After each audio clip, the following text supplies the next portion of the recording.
How's it going, Jack? Come on in, everybody.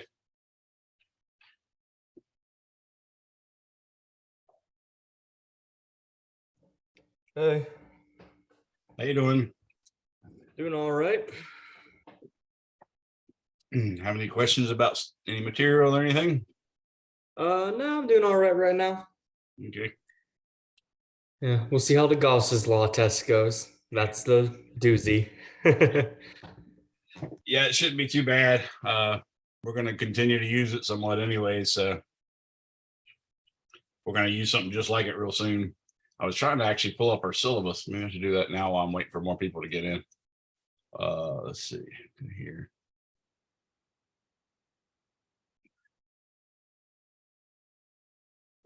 There we go.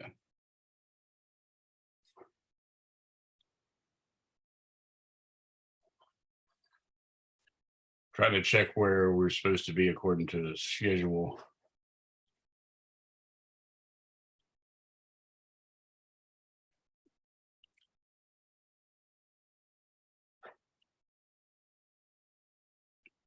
Not there yet, so here we are. Yeah, we're supposed to start chapter 26. And we are currently, I got a little bit to do in chapter 25, and then we can go ahead and start 26. So that's not too bad. 26 will be next Tuesday. That homework will be due Sunday. Yeah, we'll cover it next week. We'll cover it today and next week, and it'll probably be due, like I said, the following a week from this Sunday. All right, that sounds good.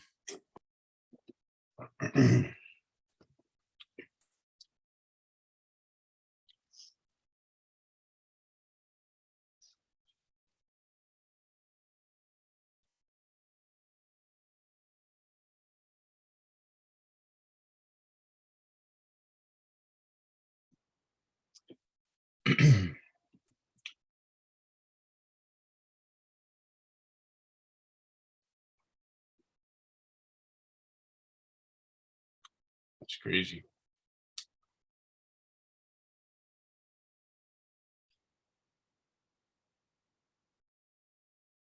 Man, ain't nobody else coming yet. I'm surprised.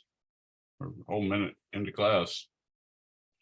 This is a tougher section to be held online. I'm trying hard, so make sure you let me know if you're not getting anything. It's not easy, and if it seems hard, it's because it is. A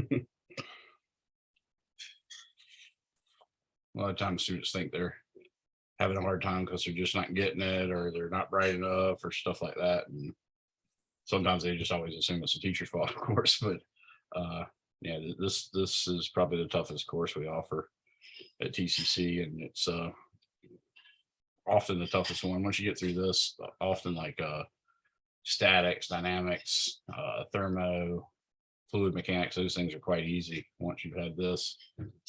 They get tougher, but they're still pretty straightforward, I think, at least the engineering courses I took. Yeah, that's kind of how I felt. It looks like my schedule clears up a little bit after this.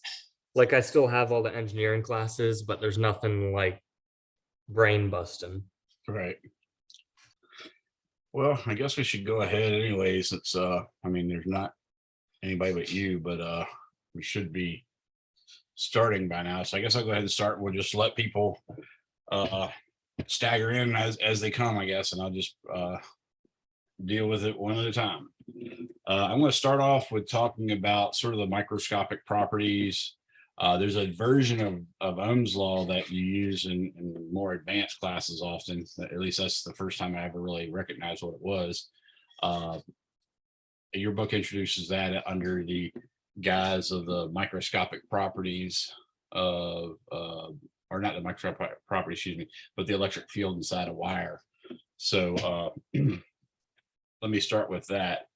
So we know V, as in voltage, is equal to IR according to Ohm's law. Well, if you take the simple case of, say, the voltage in a capacitor, you know that V is equal to E times L, where L is the width of the capacitor, or in general, if you have a constant electric field, which is not unreasonable in a conductor, but if you have a constant electric field, then integrating V or integrating to get V, which is the integral of E dot dl, actually the negative integral of it, it seems reasonable to get E times L. So that's a good representation of voltage. Now, another thing we introduce is there's a concept, just like we use rho for the charge density. And that was like in units of coulombs per cubic meter. We also use sigma. Are you sharing your screen right now? Not at all. I don't think you are. I can't You believe were you lecturing and then so there was more and more math and I was like, huh. I feel like I should be seeing something. Yeah. Yeah, your instructor might be a little special. Sorry about that. Yeah, that was bad. Now let's I see. can see it in your glasses a little. So that would work, right? That's just good. don't need anything else. I'll just read through your glasses. Man, I literally just tested this 2 seconds ago. It worked great. Now it's not working again. All right, so let me back up a little bit and see if I can turn off my Wi-Fi, turn my Wi-Fi back on, and then get it to work. Turn the Wi-Fi off, turn the Wi-Fi back on. I really think we should call that Wi-Fi. So it makes me laugh that way. All right, so let's see now. Yes, it works. Yeah, so that's the stuff I was writing. So V equals IR. And if you remember, we had charge densities like sigma, a rho, or stuff like that. I don't know why I just switched back. So like sigma and rho and lambda. Rho was a charge per unit volume, like coulombs. Let's say unit wise, it was coulombs per cubic meter. Then we had coulombs per square meter, so that's like a surface volume, I mean a surface density. And then we had lambda, which was like coulombs per meter. Those are all densities. Well, it doesn't seem unreasonable to come up with a current density. In fact, what they did, or what we've done, is say that I is equal to the integral of J, a current density, dot D, excuse me, dot dA, where A is like the cross-sectional area of the wire. So what you're thinking about is sort of charges are what makes the current. Charges moving through the wire, but charges can move directly parallel to the wire, which is what you're wanting, but they can also move perpendicular to that direction, sort of towards the outer edge in various directions. So if you take a dot product of J with the dA, then you can get the component of the current that's just related to the charged particles moving to the along the axis of the wire. So that's what the dot product there is doing. That's what the dA is doing. So if you think about current as J times A, then you can replace the I with J times A, like that. And then of course you could also represent the R from the expression we have for R, which is rho L. Well, I'll use the same L as I used over there because that's really what it's supposed to be. Let me do that. So as rho L over A. When you do that, you can see that there's some cancellations. You can see that, for instance, the A cancels out with the A, the L cancels out with the L, and you end up getting, in fact, that one way of writing it would be J is equal to 1 over rho times E. And it's not unreasonable, in fact, to even treat that as a vector quantity, because you know that J was sort of introduced as a vector quantity and E was definitely a vector quantity. So you could even go back and write J is equal to 1 over rho times E. That's not a very pretty expression because it's got that rho in the bottom, but you can introduce something other than the resistivity, because that's what this is resistivity. You can introduce something called the conductivity, which I get really excited about, and that's sigma. And then you have sigma times Z, and this is called the conductivity, and this is what makes me happy about this. I mentioned it last night. I probably mentioned it 12 times every class, but the units of conductivity, since it's sort of like the opposite, if you will, of resistivity, they are called modes, which you can see is just ohms spelled backwards. So I kind of like that. Anyway, so that's another version of Ohm's law, if you will. J is equal to 1 over rho times E, or J is equal to sigma times E. So those are all perfectly acceptable. And you can solve problems with it. For instance, they could ask you to find the electric field inside of a wire. So for instance, you might say, let's look at a copper wire. So with a copper wire,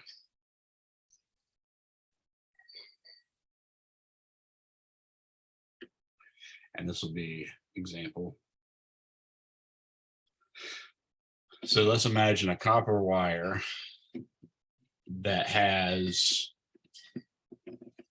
let's say, it's carrying 5 amps, copper wire carrying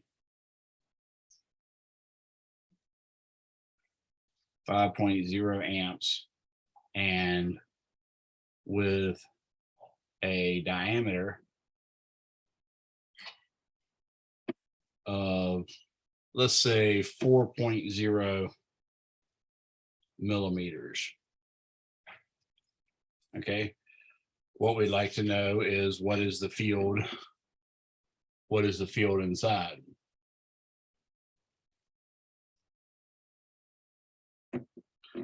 So what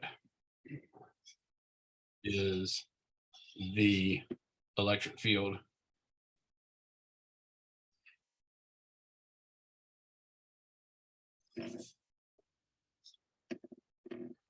in the conductor?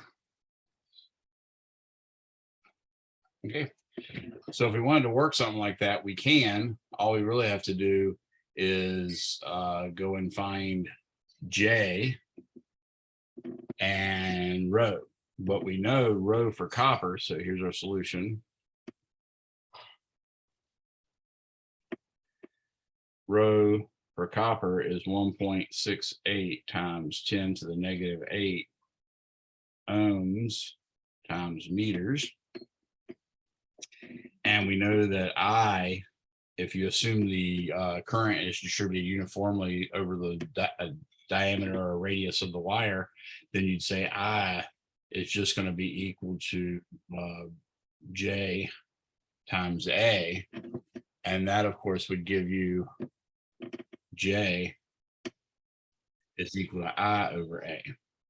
So we can calculate what J is. J is going to be equal to 5.00 amps. And then I'm going to divide that by pi.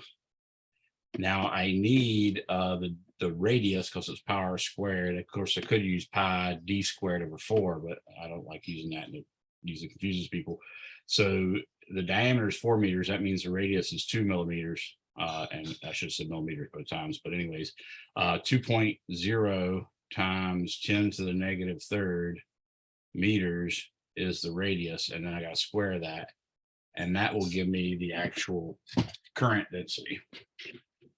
So doing that, I get 5 divided by parentheses pi times 2e to the negative 3, and I'm going to square that, and that's going to give me 397,887. 397,887. I'm just writing way more digits than is necessary here, but I just wanted you to have a feel for what I'm doing. Obviously, this is only at best 2 sig figs, so we would, if they ask for this as a question, we would actually call this 4.0 times 10 to the 5th amps per square meter. Now we know that E is equal to rho times J. So I can take 1.68 times 10 to the negative 8 ohm meters and multiply that by 3.9, let's call it 3.979. Oh, that should be 3.9, not 3.7. So we call that 3.979 amps per square meter.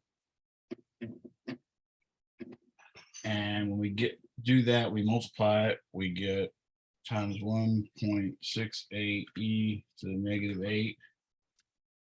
And that gives me 0.00,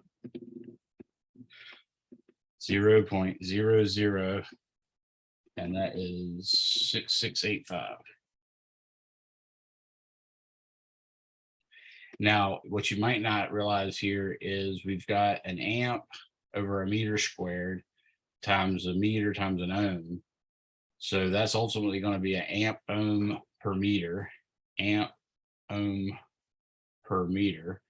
What we know from Ohm's law is that an amp is a volt per ohm. So we could do that. We would say 6 point, and we got 2 extra sig figs here. So I'm going to go ahead and call this 6.7 times 10 to the negative 1 to 3. And now I'm going to have a volt ohm per ohm meter. And you see the ohms cancel out. So ultimately we find that the electric field strength in that wire is about 6.7 times 10 to the negative 3rd volts per meter, which is a unit of electric field strength. Remember, that was what we discovered. Originally, it was a newtons per coulomb, but once we introduced volts, we could see that the electric field was in volts per meter as well. So that's a very typical type of problem. You could solve this Ohm's law. You could use this Ohm's law to solve. And does that make sense to you? Do you need any help with that? Does that confuse you or anything, for instance?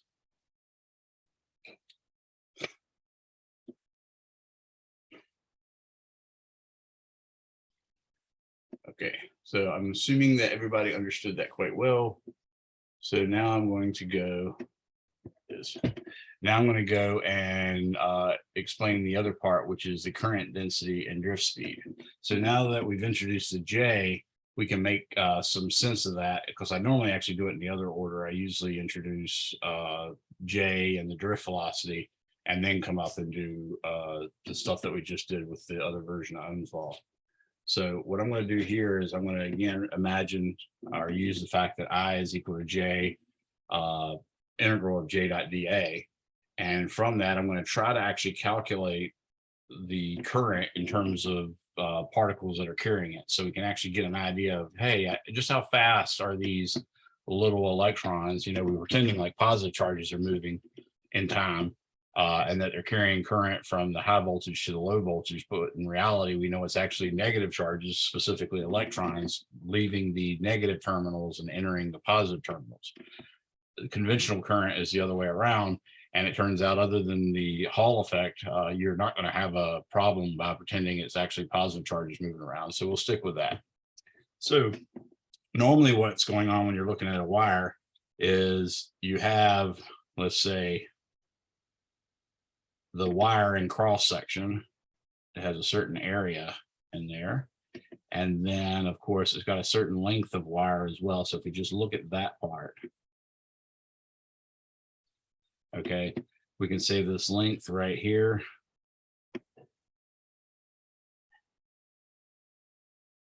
is L, like that.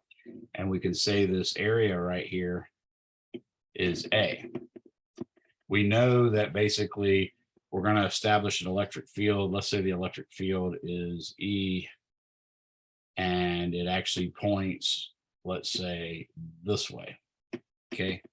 That means positive charges would go from left to right, but in fact, we know it's actually negative charges.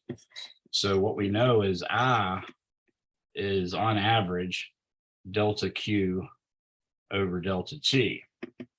So let's try to calculate what delta Q is and see if we can make some sense of it. So we'll say delta Q that's going to equal the number of charges times the charge per particle.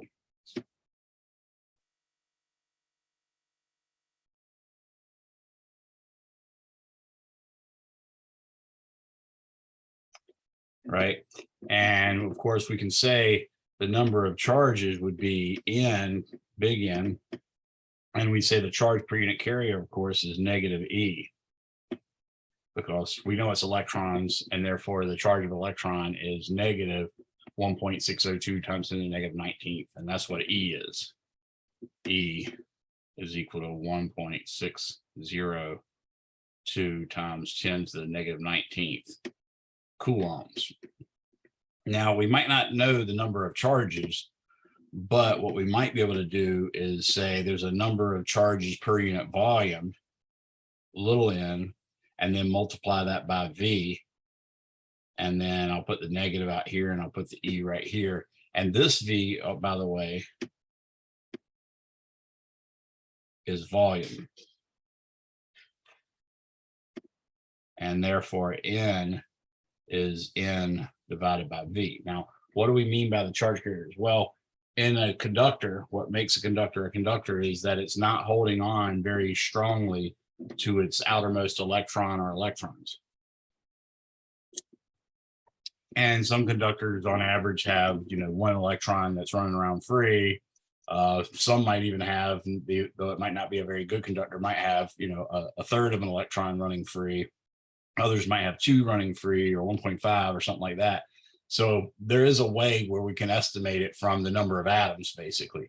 So if we could work that out in terms of the number of atoms, that would be fine.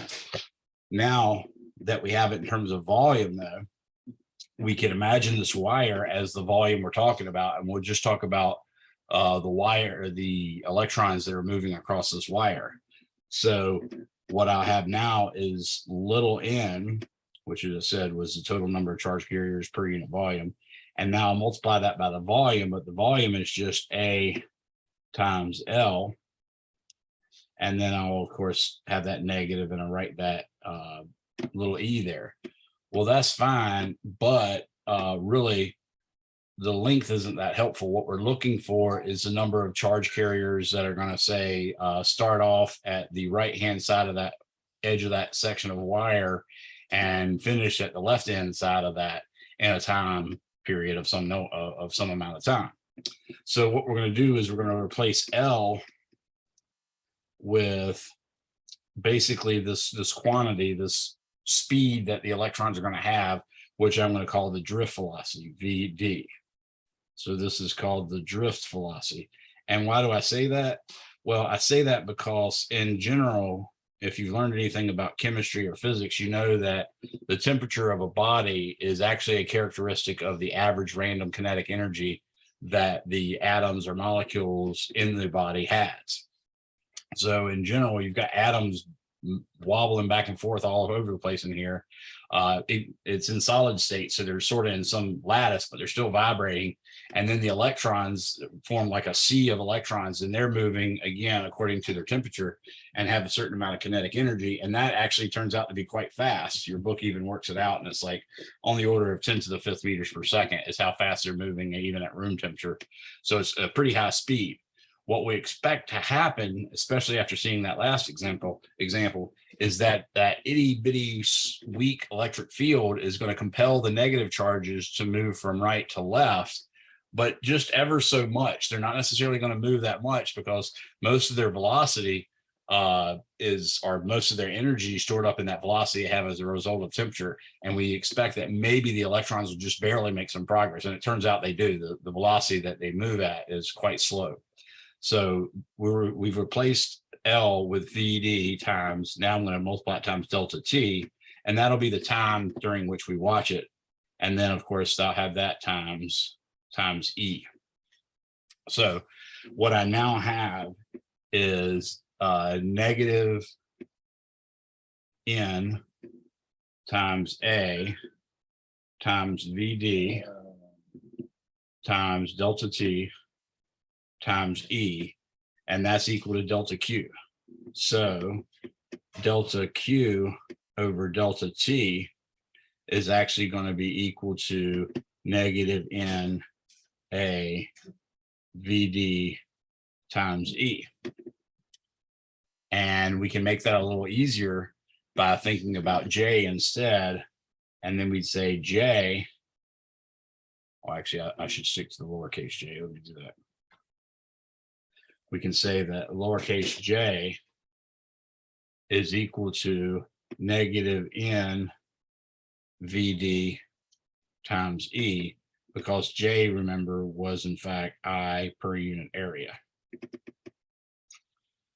And in fact, we can even represent this as a vector, because that's would be what the negative is telling us. We can say J vector is equal to negative N E VD and call that a vector. And that's ultimately the expression we want to get.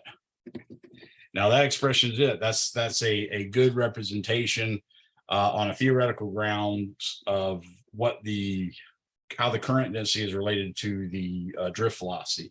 Now we can actually use that same wire we just talked about and calculate what the actual drift velocity is. So as an example,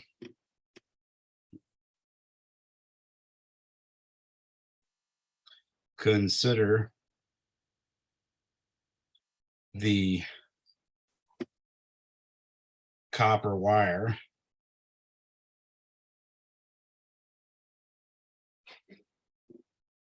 with 5.00 amps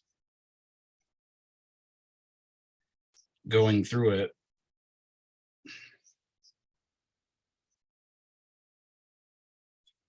It's, let's say, 4.0 millimeter diameter. Okay. What is the drift velocity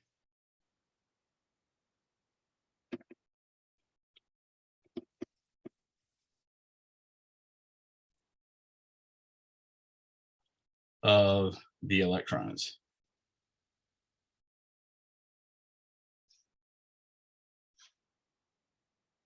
So that's our question, right? And obviously I don't have enough room to work it here on the bottom of this page, but that's okay. We can work it on the top of the next page. We know the numbers because we just finished working out a problem. So let's continue. We know that J is equal in magnitude. Notice I'm dropping the negative. That's why I'm saying equal in magnitude to N E VD.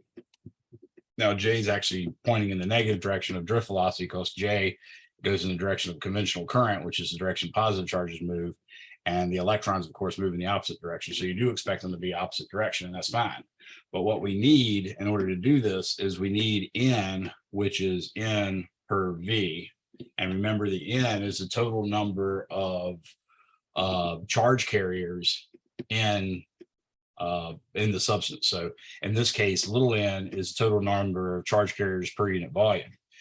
That's not something that we just know off the top of our head, but we do know that the density, which also normally uses the letter rho, which you can see now is going to become a real problem. I've got rho for charge per unit volume. I've got rho for resistivity, and rho for density.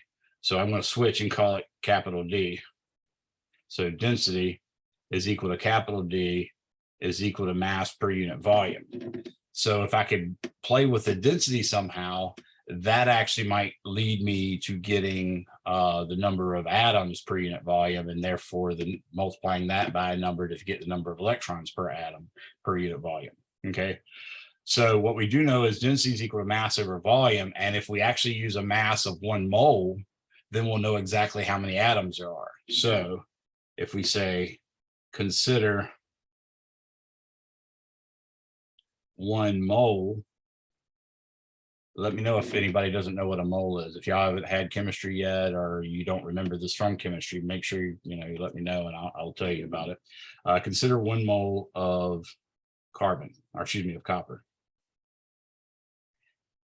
we know from the periodic table that it weighs, its mass is called the molecular weight or atomic weight, and it is actually 63.5. I'll say approximately, there's a few decimal places. That unit, one way of thinking about that unit on the periodic table is that it's grams per mole. Okay. Another way of thinking about it is it's atomic mass units, and that's the mass of a single atom, where atomic mass unit is basically Avogadro's number flipped upside down, and that comes out in grams, so you got to convert kilograms. But anyways, what we need here is the grams per mole aspect. So if we use an actual mole, then we'll know N is equal to Avogadro's number. And if we assume, like we do, copper has 1 electron free to move around per atom, then N will be Na times 1, which is the number of E minuses free per atom. Okay. So Avogadro's number, of course, is 6.022 times 10 to the 23rd. And that's atoms per mole. But what we're doing is we're actually multiplied it by free electrons per atom. So it's now free electrons per mole. So if we actually want N as N over V, N equals big N over V, what we can do is say, well, density is equal to mass over volume. So from that, we know that V is equal to M over the density. So I can now say N is going to be Avogadro's number, and then V is going to be the molecular weight of copper. And then I'm dividing that in the bottom by density, but that, since it's a denominator in the denominator, it'll come to the top and I'll get that figure. So I'll get the density on top. So I can now calculate that. It's going to be 6.022 times 10 to the 23rd. And this is E minuses per mole, times the density is going to be, trying to remember what that number was. It was 8.9. That's it. Yeah, 8.9 times 10 to the 3rd kilograms per cubic meter. So that's the density of copper, and then I'm dividing this by 63.5 grams per mole, but I've got to divide that by 1,000 to make it kilograms. So of course 1 kilogram is equal to 1,000 grams. So dang it, why does it switch like that? I hate that it does that. If any of y'all know why this thing keeps switching to erase, let me know. I'm not going to be embarrassed about y'all knowing more than me. I'm completely cool with that. Okay, so I'm going to write parentheses around that, and I'm going to try to track down the unit. So you can see here, obviously, this gram is going to cancel out with this gram, and then this kilogram can cancel out with this kilogram. So that makes me feel pretty good. This mole will cancel out with this mole, so that makes me feel good, pretty good. And now I've got electrons per cubic meter, which is exactly what we want. So that looks like whatever that hodgepodge I did to make up this calculation really worked. So notice how I did that. Now you can go ahead and write this down for memory and just memorize it if you want, or you might, every now and then just test yourself, see if you can figure it out on your own. That's the kind of thinking through units to make your own formulas that you do all the time in physics. So it's a worthwhile skill if you can get it. So I'm going to take 6.022 e to the 23rd. I'm going to multiply that by 8.9 e to the 3rd. And then I'm going to divide that by 0.0635. In other words, I went ahead and carried out the division by 1,000. And that gave me 8.44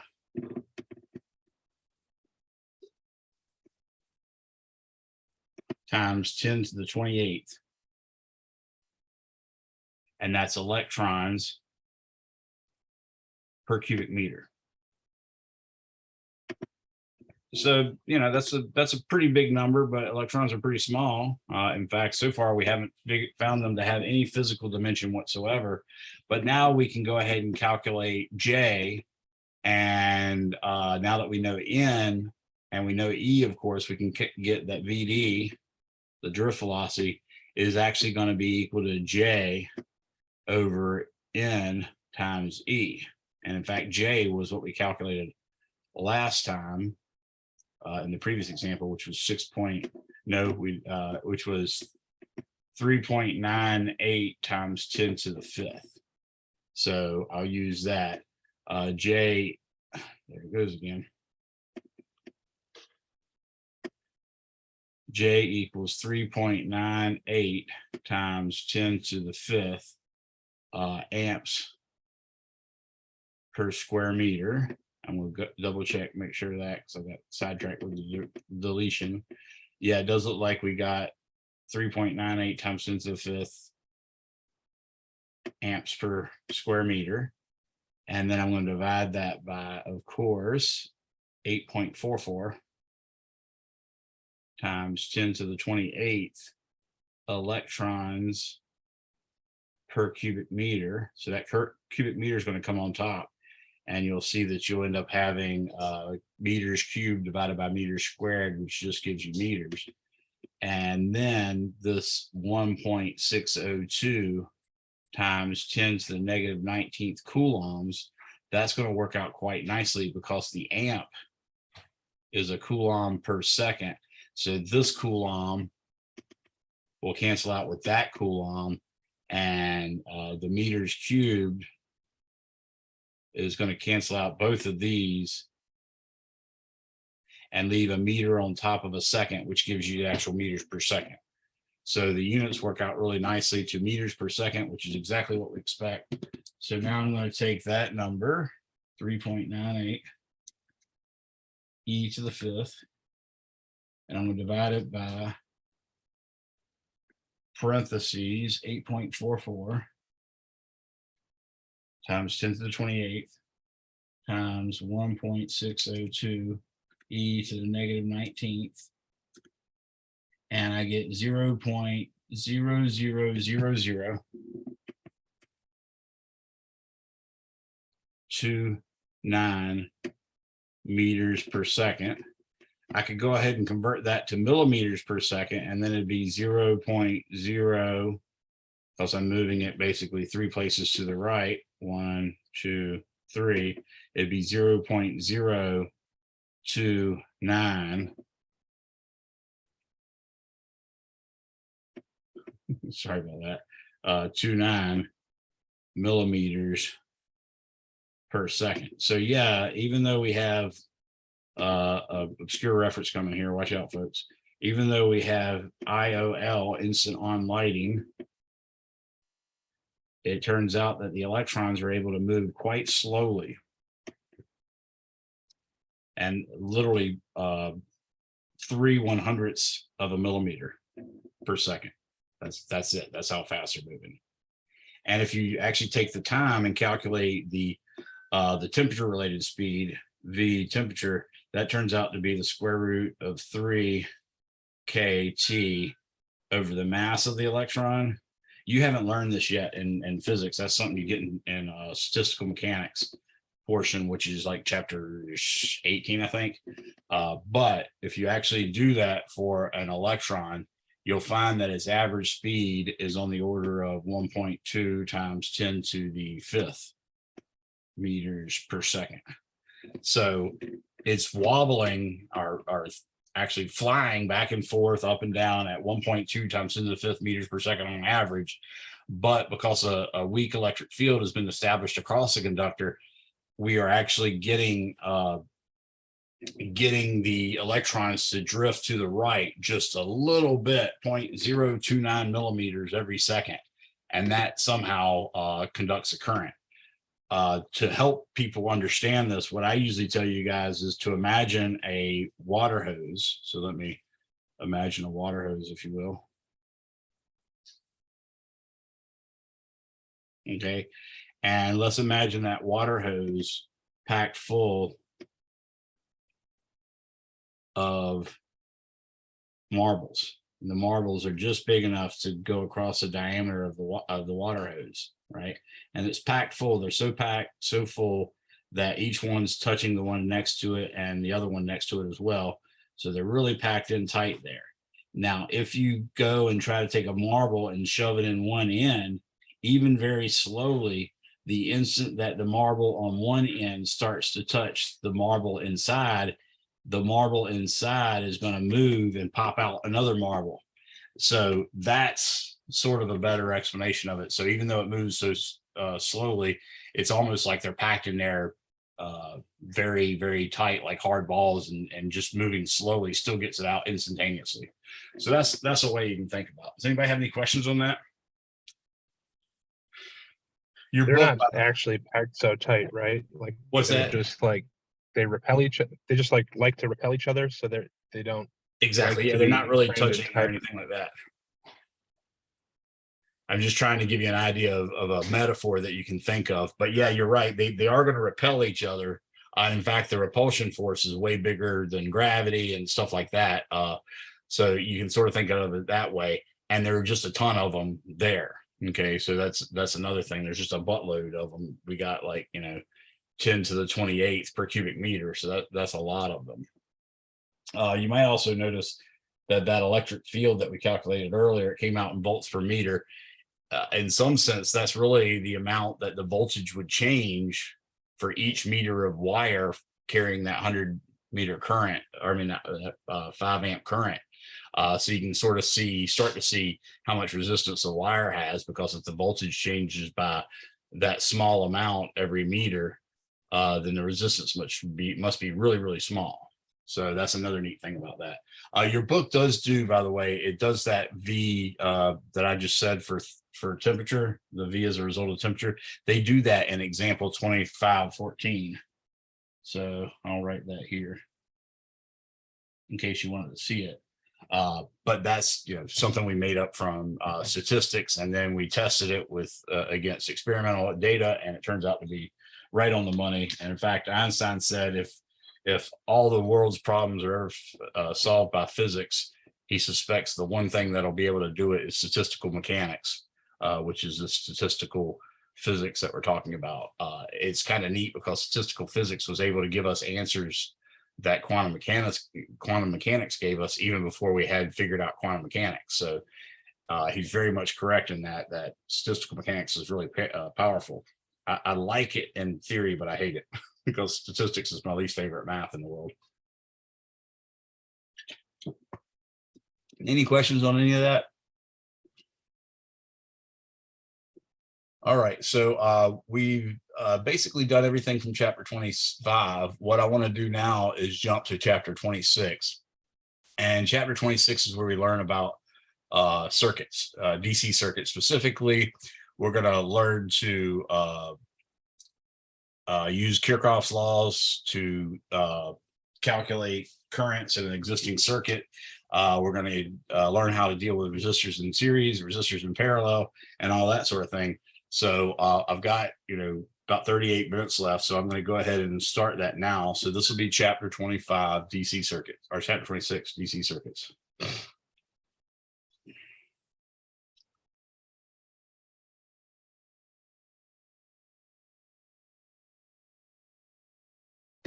Okay, so first off, what I want to tell you about DC circuits is there's certain parts of a DC circuit. I'm going to go ahead and give you those symbols for such things.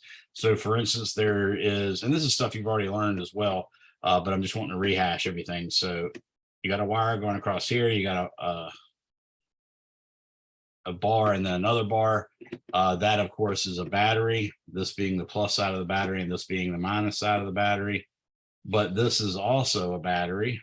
You can go like this, this, and you can even do, you know, 3 of them across if you want. Again, that's plus and minus. That's a battery. And remember, it came sort of from the term a battery of piles, where a battery is a collection of things.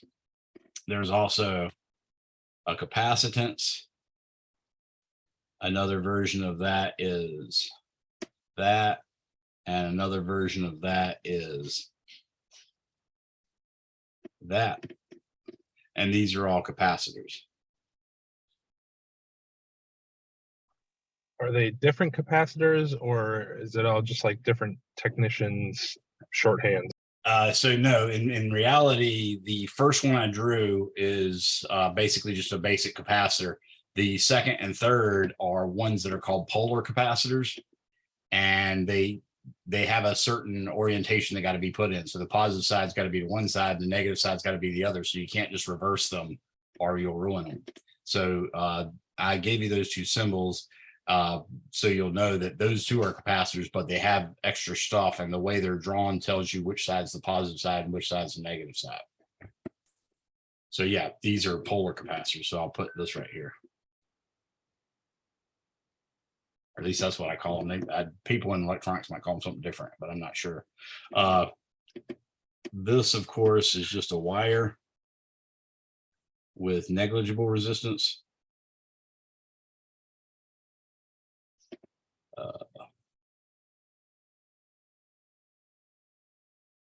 Resistance. And this is a resistor.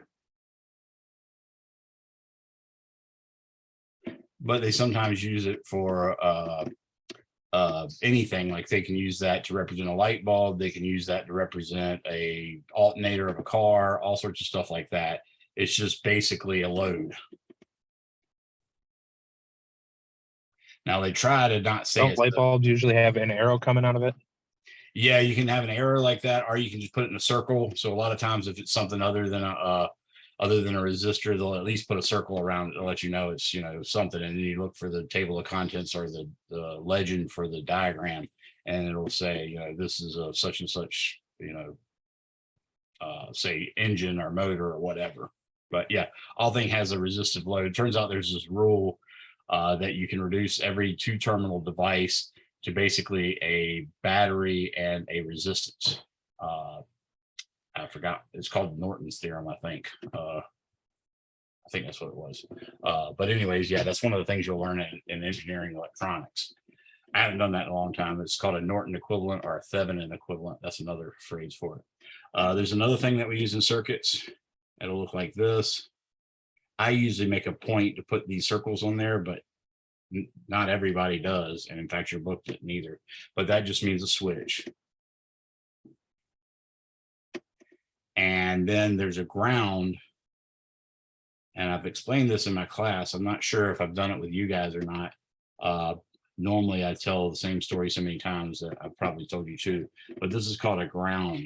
And if you look at your light receptacles in your house or your apartment or whatever, you'll see that the receptacle has that long side, and then it has the short side, and then it has the little itty bitty mouth.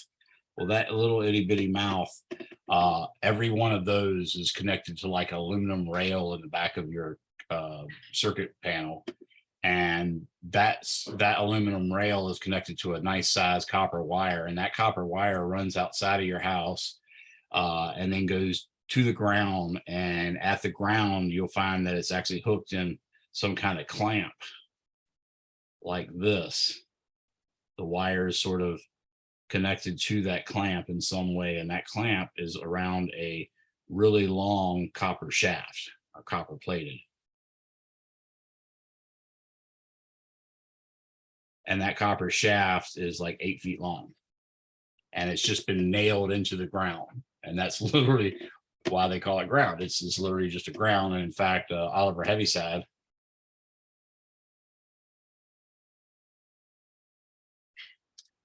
that's Oliver. I just wrote Oliver side. I don't know what that means at all. anyways, there's a guy by the name of Oliver Heaviside who really did a lot for physics and for Maxwell himself. And in fact, there's a whole system of units called the Heaviside units because he did so much. But this guy wrote a lot of papers, and one of the papers he wrote is using the Earth as a return path for all your circuits. And in fact, you can. That's part of what that ground rod's doing. So you got that ground in there. But yeah, it turns out you can use that, and feel free to read it. It's actually the language isn't too hard to follow, even though it's written in the the 1860s or whatever. So anyways, that's some of the stuff we'll be using in here. Your book opens up, in fact, with a picture of a battery connected to, say, a light bulb, which we call like this, say, and another light bulb that are identical, supposedly. And then it has the similar thing, battery connected to the same type of light bulb, in other words, an identical light bulb with another light bulb this way. And he's specifically asking you, which way do you think is the better way to connect a light bulb, and which way specifically, in fact, gives you the most light? So that's something worthwhile to think of. It says automobile light bulbs shown in the circuit here are identical. The battery connection which produces more light is circuit 1 or circuit 2. Anybody want to take a guess on that?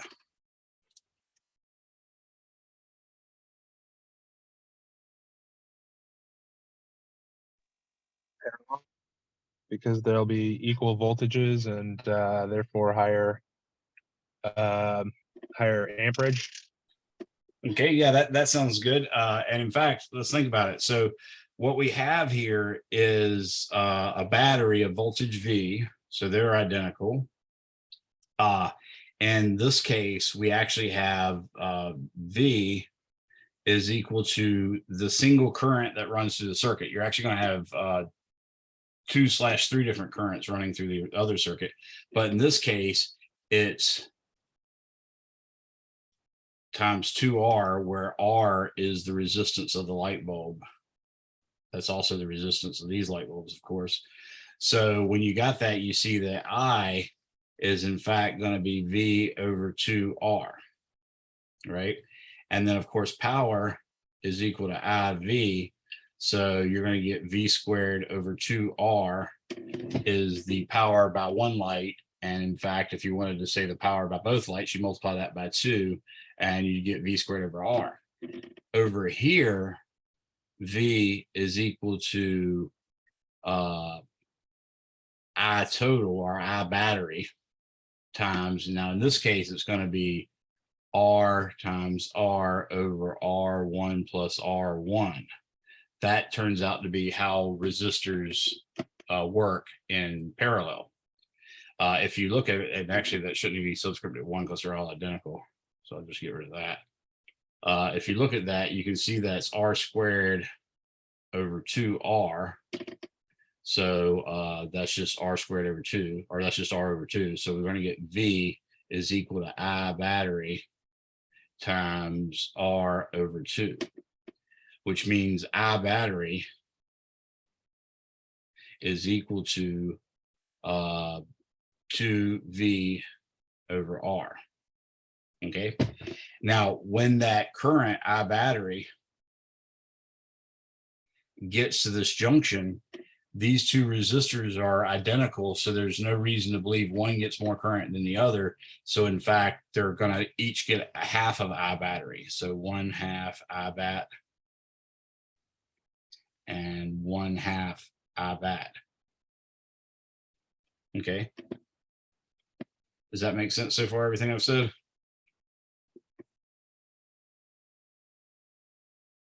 So now the power for one, I'll say P total on this one, by the way, was V squared over R, because it was 2 times V squared over 2R. In this case, P for one bulb would be 1/2 of 2V over R. That's the current, times the voltage, which is V, So I get V squared over R. And then P2 is also V squared over R. So in fact, P1 or P total, which is P1 plus P2, is actually 2V squared over R. So yeah, you get twice as much power by connecting it in parallel than you do in series. So good job, y'all were right on the money.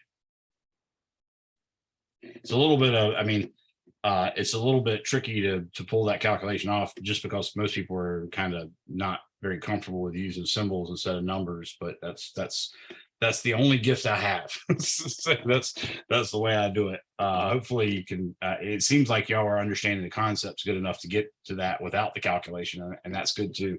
Understanding the concepts really can save you a lot of mathematical effort. So we've got that taken care of. We've now discussed the parts. We even discussed the opening question.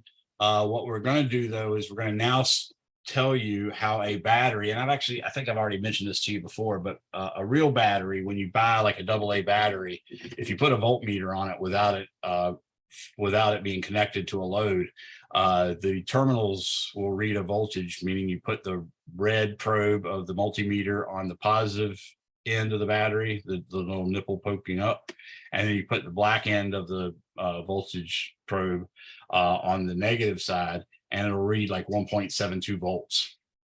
Now, when you actually connect that to, say, a light bulb or something like that, and you do that same voltage voltmeter connection, you'll find that it's probably not 1.72 anymore. You might find that it's maybe 1.68 or something like that. And as time goes by, that actually gets even smaller. That voltage that we're talking about is called V terminal. Okay. Now, what we do is we've discovered that it's almost as if a battery has an internal resistance, and that fits the data pretty well. But what also fits the data pretty well is that internal resistance increases over time. So what we treat a battery like is this. We say there is a sort of perfect battery that has an EMF E, and then that's in series with an internal resistance R. And then what you see is the battery really looks more like this.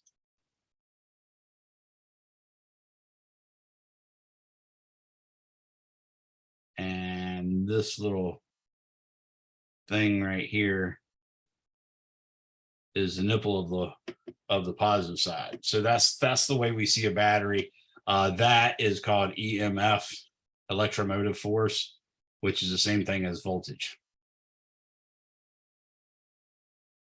But if you hook up a multimeter to volts DC, okay, here's your COM, and here's your V omega connection. You're going to take this red connection and connect it to here. And you're going to take this black connection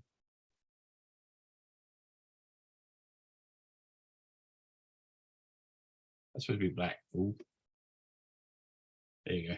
You take this black connection and connect it to here. Now we know, hopefully you've figured out in lab, that the red wires and the black wires are identical. They're just using different colors to help you find, keep track of what side's positive or negative.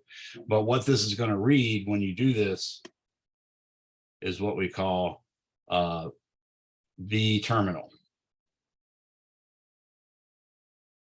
And like I said, a AA or AAA or a C battery or a D battery, V terminal with no load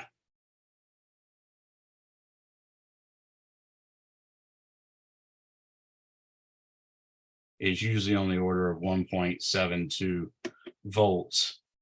And if it's new and with a load,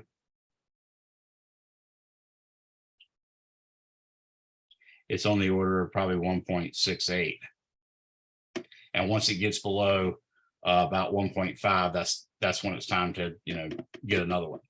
Okay, so that's the way we think of it. So let's take this and find out what the terminal voltage of a battery is. So let's do an example. We've still got about 22 minutes. So example.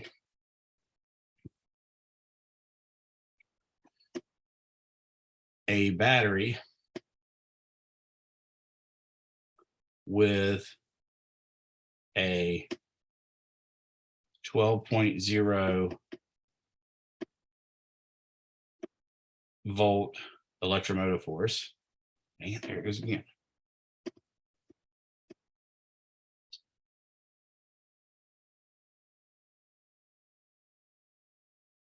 Force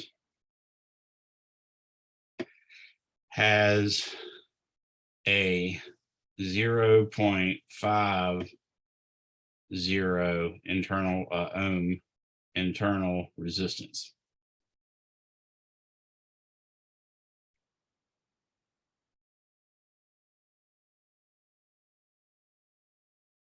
Okay. What is the V terminal when no current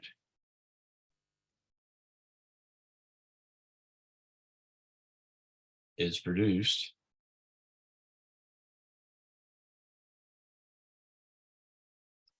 That'll be, say, part A. And in part B, when it is connected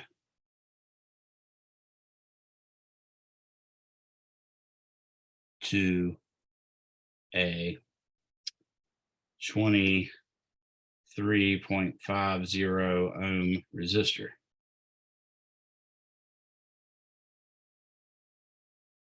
Okay.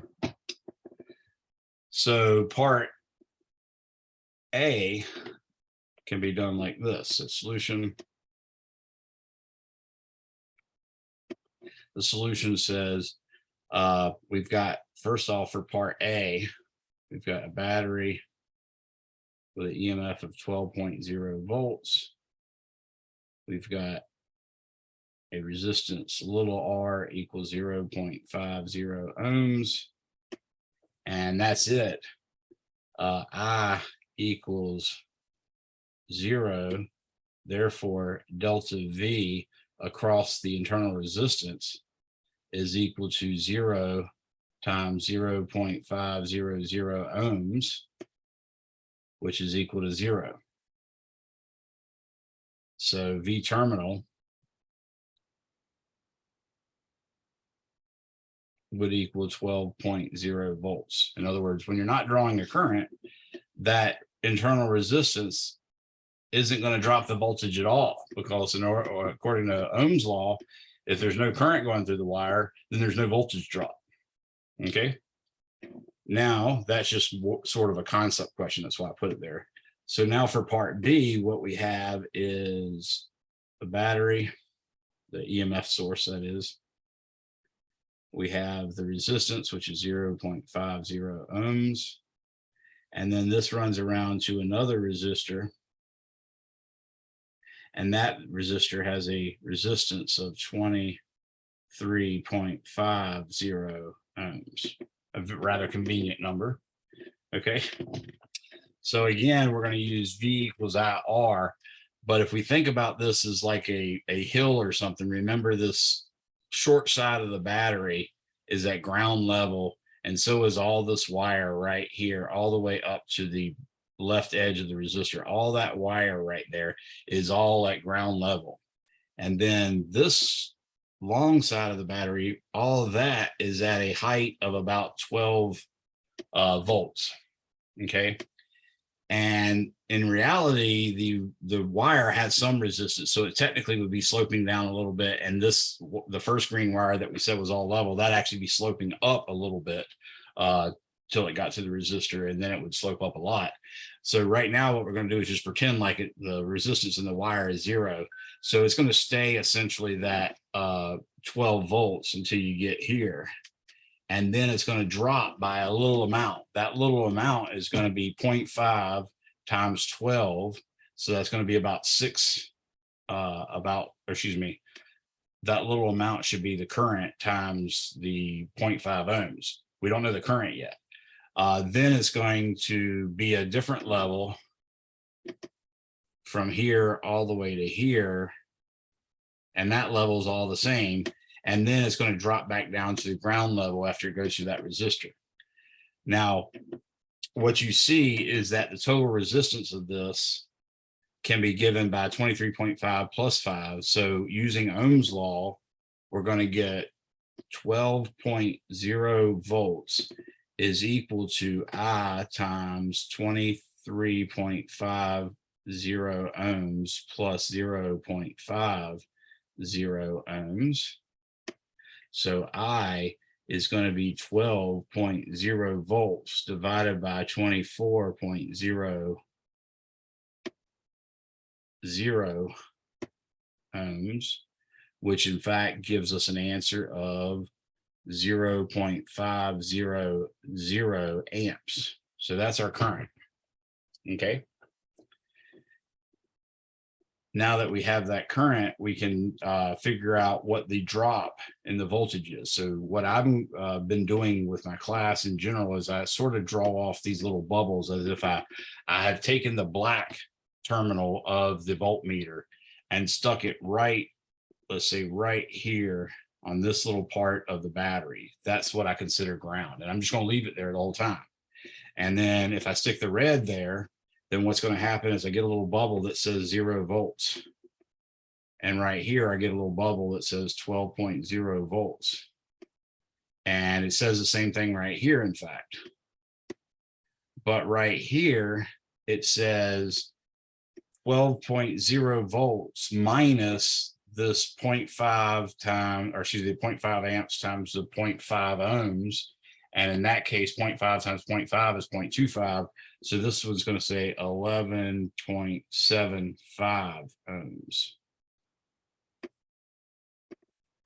So you can now say that the terminal voltage of the battery, V terminal, is equal to 11.75 volts. And I've actually carried one extra sig fig there. Now you can continue with the bubble stuff, and that helps a lot because again, we're still thinking that the battery or that the wires are resistanceless. So this is still 11.75 when you get here.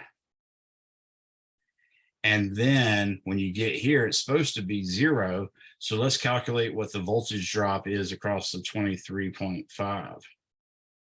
Well, that's going to be 0.500 amps. Actually, I carried an extra 0 there, my fault.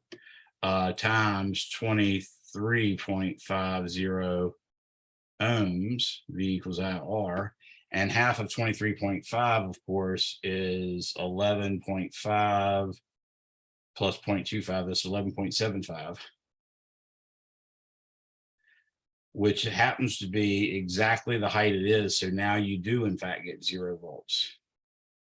So I like that, one, because going through that extra process and seeing that that voltage brings it down to 0 shows you that my argument about it being at ground level, basically, and then stepping down a little bit across each resistor adds up to give you a change in voltage of exactly 0. If I start at one place and go all the way around the loop and end up back at that place, the voltage will be, the sum of all those voltage changes will be 0.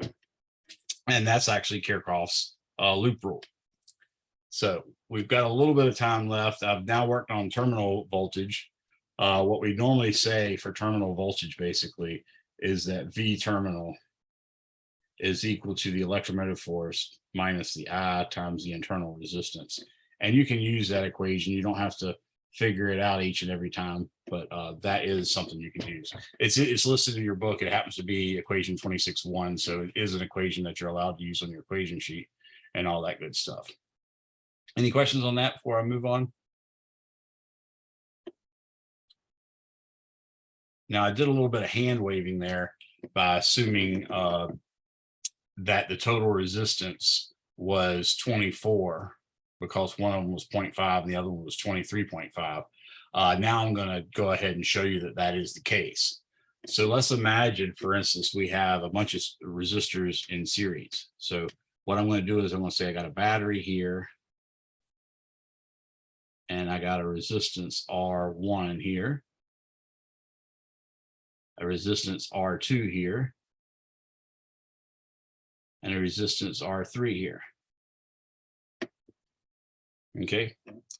Well, what I would like to do is make an equivalent circuit, one that the battery would not recognize as being any different, by replacing all three of those resistors with one equivalent resistance that I'll call REQ sub S, because it's equivalent for series. Now, according to this, we'll say this voltage is V. That's going to produce a current I. And of course, V is equal to I times R equivalent S. Okay. Actually, I don't like how that turned out writing wise.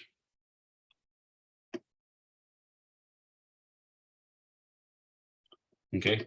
So that's going to be the case. Now, according to this, since it's got to be equivalent, this current better be exactly the same. Now, what we know is that the voltage across R1, V sub R1, is actually going to be, since the current has no other path, it doesn't have any choice to go through anywhere else. The whole current I is going to go through there, and we're going to get a voltage drop of IR1. And then that same current is going to go through the next resistance, and I get VR2 is equal to I times R2. And then I get VR3 is equal to I times R3, right? Now we know that that V equals I R equivalent is equal to that. So I can write I times R equivalent S is equal to I times R1. But we also know that the sum of those voltages, because if I put, for instance, a little bubble here, this would say V volts. And if I put a little bubble here, this one says V. If I put a little bubble here, this one will say 0 volts. And of course, if I put a little bubble here, this one will say 0 volts as well. So you know, VR1 plus VR2 plus VR3 has got to equal V for the battery.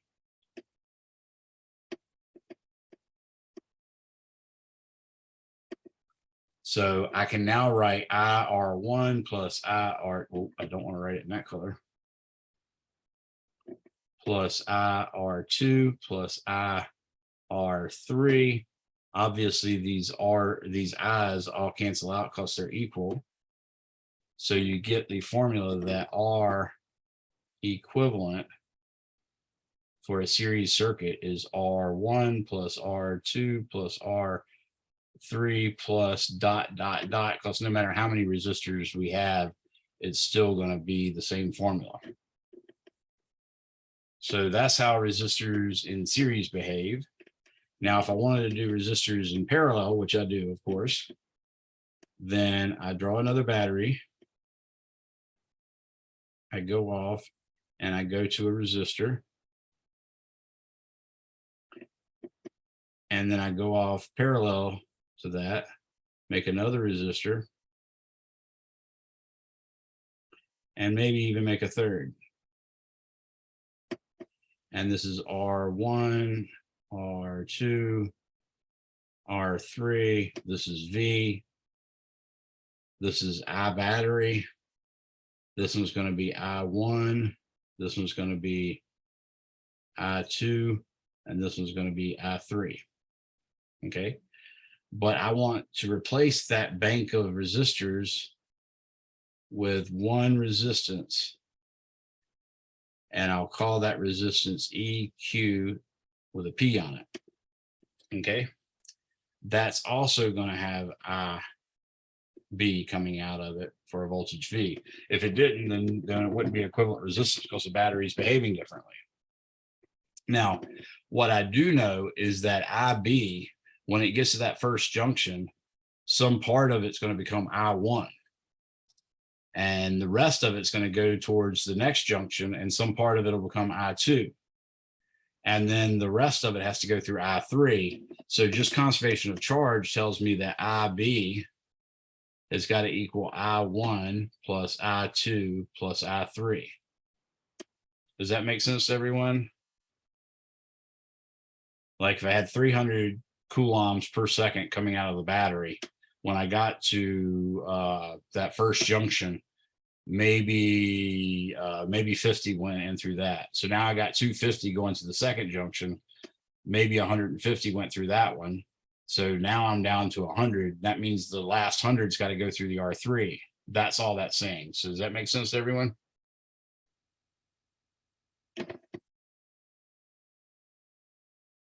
All right. So with that in mind, I can just go ahead and calculate what IB is from V equals IR.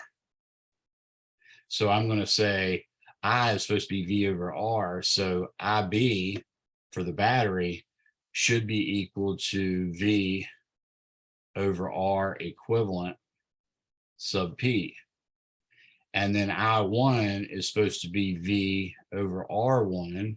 And I2 is supposed to be V over R2. And I3 is supposed to be V over R3.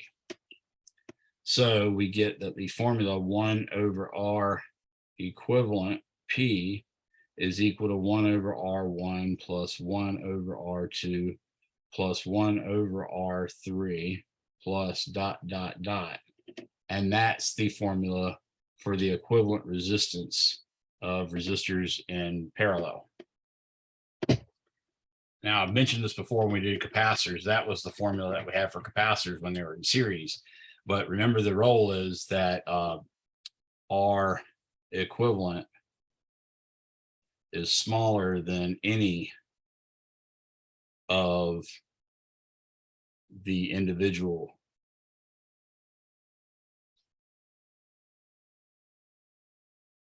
R's.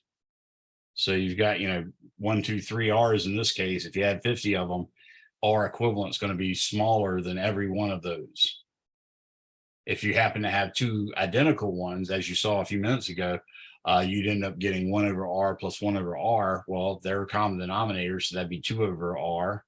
And then that's equal to 1 over R equivalent. So obviously R equivalent is 1/2. So when you put 2 in there that are identical, you reduce it to 1/2. If you put 3 in there, you reduce it to 1/3. If you put 4 identical ones, you're going to reduce it to 1/4. And you can see that, yeah, of course, they're all smaller than it. So if you need a small resistance, and the smallest ones you got is 100 ohms, and you need like a 1 ohm, well, you could take the 100 of those 100 ohm resistors and put them all in parallel, and that would actually make it a 1 ohm resistor. Any questions on that? If you just took all the resistors and just like twisted all the ends together, would that accomplish the same thing? Yeah, it might be a little easier just because twisting would be hard. You'd run out of cord. But yeah, if you twisted all the ends together and then just connected to the common end, then yeah, absolutely, that is a parallel setup. What would normally be done is you just solder the ends to each other, or in fact, maybe even lay them on two pieces of aluminum.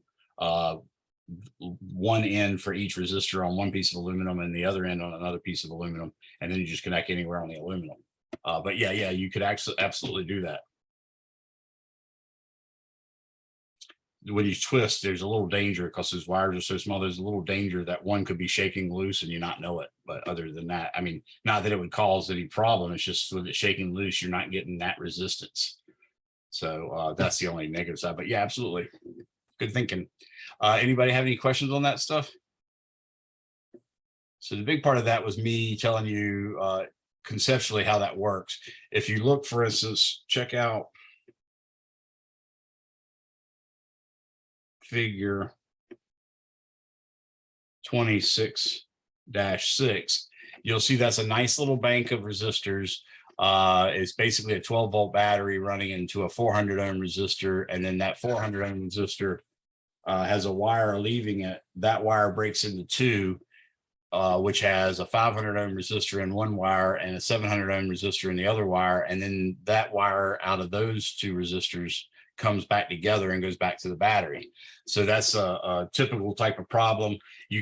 I'll show you, there's a lot of, well, I've probably already got them loaded or linked in your this week's module, but there's plenty of videos on my YouTube channel for basically figuring out the net resistance of all sorts of messy resistances. So definitely check out one of those.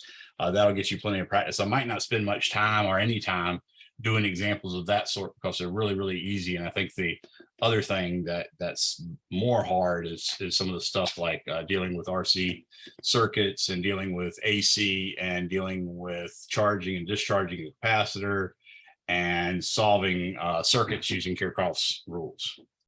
So you can get some work done. I'll go ahead and write out what Kirchhoff's loop rules are, or what Kirchhoff's rules are. So there's Kirchhoff's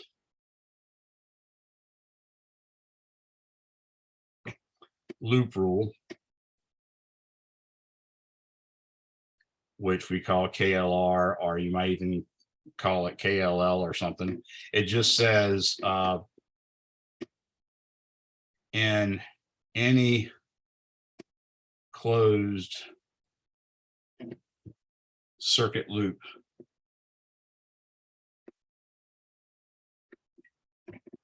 the sum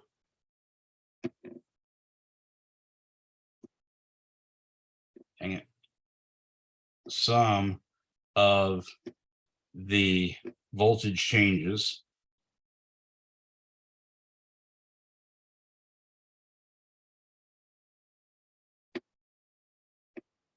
is 0. Now, what that means is, like, if you go across a resistor in the direction that current's going, then you know that's going to be a voltage drop. So that's a negative voltage change. If you go from a wire from the short leg of the battery to the long leg of the battery, that's a voltage increase. So that'd be a plus. If you go from the long leg of the battery to the short leg of the battery, that's a voltage drop. Or if you go opposite the current in the direction opposite that you think the current is across the resistor, that'll be a voltage increase as well. So you get a sum of, you know, positives and negative voltage changes.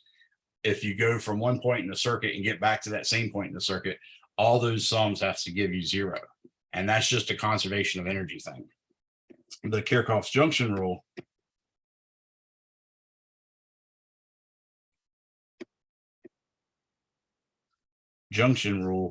is just that the sum of all the currents coming into a junction is equal to the sum of all the currents coming out. And that's a conservation of charge thing.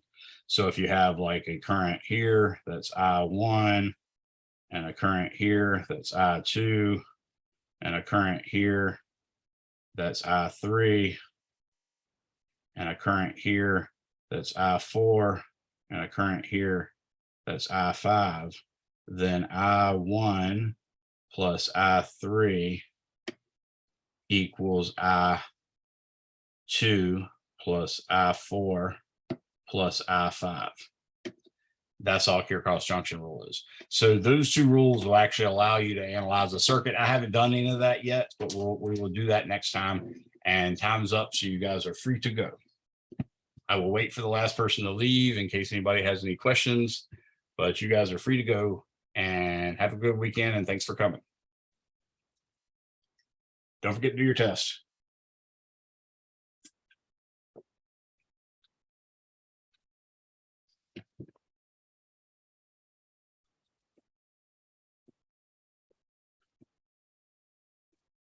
Christian or AJ, y'all have any questions?